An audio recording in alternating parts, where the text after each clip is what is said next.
Good morning, ladies and gentlemen. This is the BG Sports Show, presented by Sports Radio America. I'm Baxter Colburn.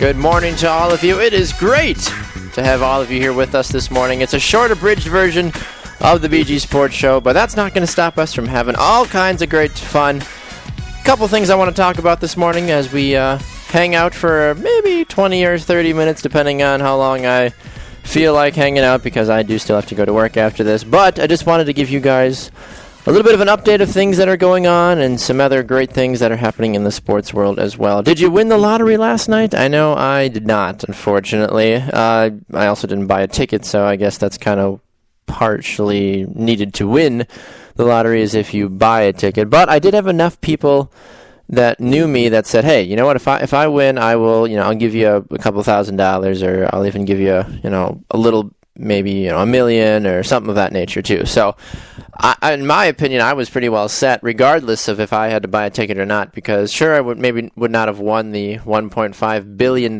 but still, I would have taken a couple $1,000 or even $1 million or two from a friend as well, depending on, who they plan to give the stuff to. So either way, though, you can find us right here on Spreaker.com, and you can also find us on iHeartRadio and on iTunes. Go over on iTunes if you don't mind. Give our show a review. Check us out. Give us some stars if you are so inclined, and let the world know just what you think of the BG Sports Show. There's no Sam Wallace anymore. There's no Grant Coppersmith anymore either.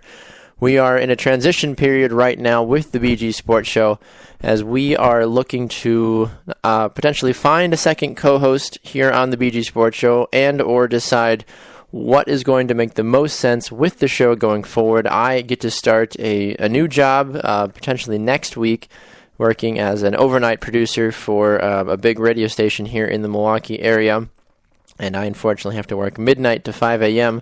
4 or 5 times a week on that, and then turn it around and go work from 9 a.m. to 5 p.m. at my regular full-time job. So not exactly the most glamorous thing in the world, but you know what? That's the type of things you have to do early on in your broadcasting career. You have to prove to the man upstairs that you are willing to grind it out and do whatever you need, so that way you can show the world that you are more than willing to be on the air, on wherever you want to be in your career. So I'm a young guy. I'm still going to go out and do some live broadcasts for them. I've got a high school basketball game that I'm calling this weekend, so if you want to tune in, you're more than welcome to. This Friday night, you can listen on Preps Live or WTMJ.com.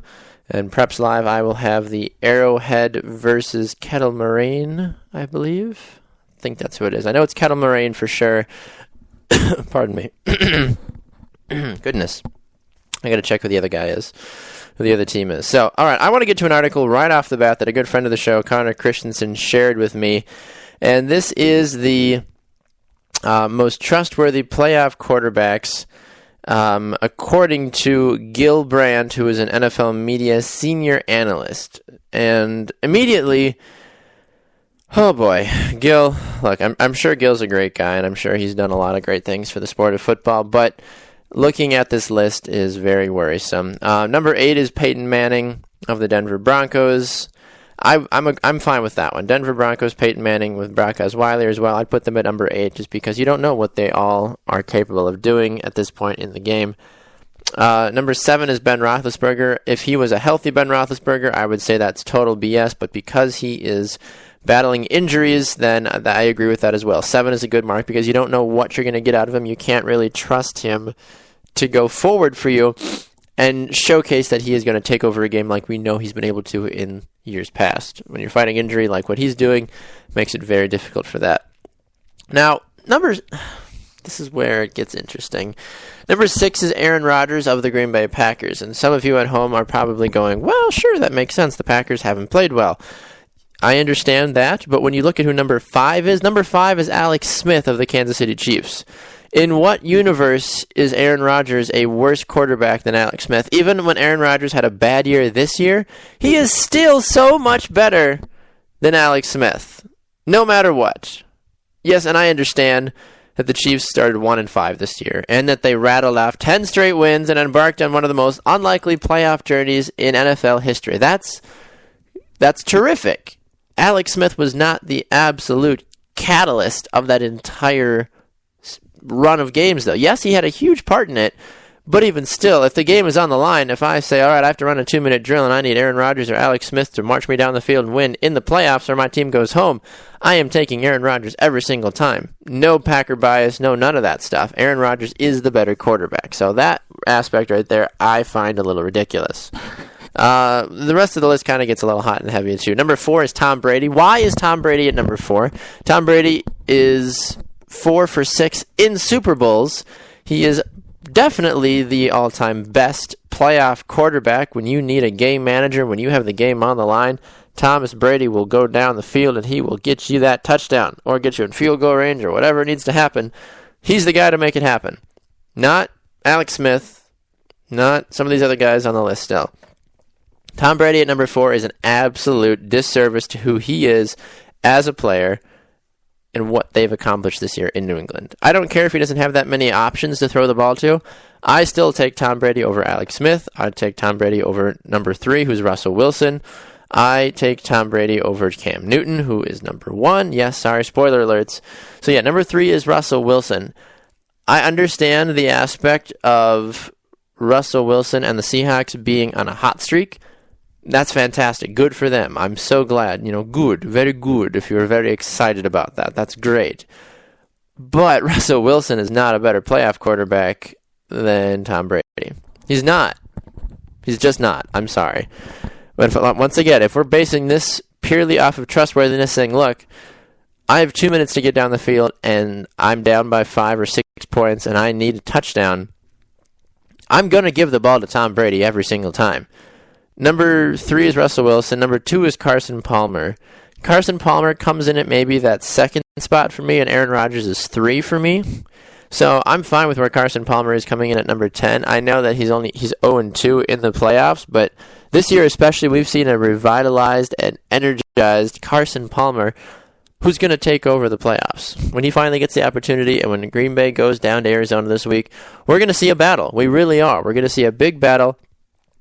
People are going to want to see what's going to happen between 2 top quarterbacks, and you never know. Something good could come out of it. I don't know for sure, but maybe we see a great duel in the desert like we saw a few years ago where that was that 54-45 overtime thriller or something like that, where the Cardinals won on that walk-off fumble recovery. So that's interesting. Number 1 on the list, as I mentioned earlier, is Cam Newton. There's as much as I love Cam this year, dab on him, Cam, get after it. Yes, I just dabbed. He's not the number 1 most trustworthy quarterback in the NFL playoffs. So this is a little note that Gil adds too. He said, note that this is a reflection of where these quarterbacks stand now at this moment, with overall playoff pedigree material less than how they've been playing recently. I understand that, Gil, but you can't write an article with that headline, because then you're creating clickbait, and then people just get mad, and they are like, well, what the hell? Gil doesn't know what he's doing. Which I kind of agree with on this one, because, sure, maybe he means well, but you need to understand that Tom Brady is going to be on the top of this list no matter what. Cam Newton hasn't played in a couple weeks, neither is Brady. Be that as it may, Tom Brady and company still probably top 2, in the playoffs overall of the 8 teams left. Russell Wilson has turned into a fantastic quarterback. I'm thrilled that Russell Wilson has done as well as he has, but at the same time, that doesn't mean that he's the best, the third best playoff quarterback right now. So I agree with 8 and 7 on this list, Peyton Manning of the Denver Broncos, and I agree with number 7, Ben Roethlisberger. Number 6 is Aaron Rodgers. I don't agree with that. I think he should be higher. Alex Smith at 5. Please don't make me laugh. He belongs at 6. Brady's at 4. I would put him at 2. Actually, I'm sorry, I put him at 1. Russell Wilson is 3. I guess I don't know where I'd leave Russell Wilson. I'd keep him in the top 4. Palmer's at 2. I'd keep him there. Cam Newton at 1. No chance in hell, Cam. I'm sorry. I love you, bro. You're awesome. Dab on him. But no, get the hell out of number 1. Cam Newton does not deserve to be number 1 on this list. We're going to go to a break. When we come back, we're going to look at some other quick news around the sports world, and then I got to duck out of here. So we'll be right back. This is the BG Sports Show.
Welcome back to the BG Sports Show, presented by Sports Radio America. I'm your host, Baxter Colburn. Welcome back inside the studio on this chilly Thursday morning. Why is it so cold?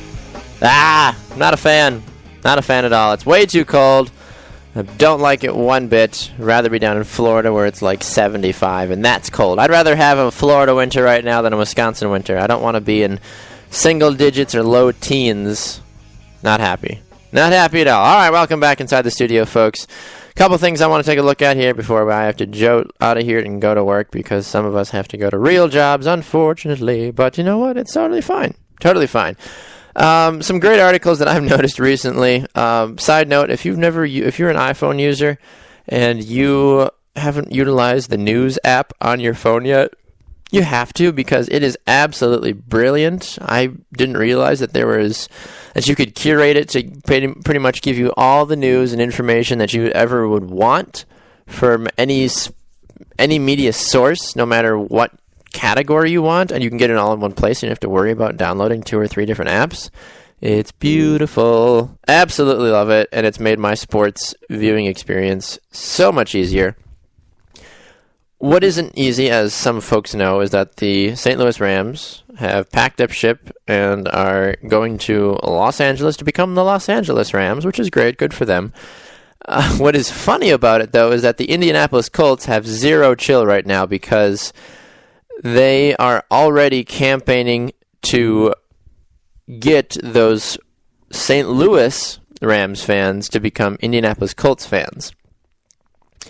The Indianapolis Colts Twitter came out with a message just, I believe it was yesterday, with a picture of the distance between the Lucas Oil Stadium and Edward Jones Dome, which is 3 hours and 48 minutes. It's 240.7 miles.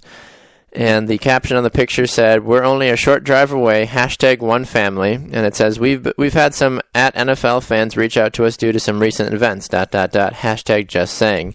And people have loved this. Some people are a little upset about it. But one bit that's funny about it, though, is that while some Ram fans have responded with appreciation, others had an interesting question. Did the Colts owner, Jim Irsay, vote against the Rams' relocation? That would make, sense for them. Would the Colts want to fight? Say, no, keep them. Why would you, don't send them away. No, he didn't. You done did messed up, Jim, and the Colts PR team. You're trying to go and bring over them, and you didn't even think about that. The only 2 owners that voted against the Rams going away was Mark Davis, the owner of the Oakland Raiders, and that was also Mike Brown of the Cincinnati Bengals. So,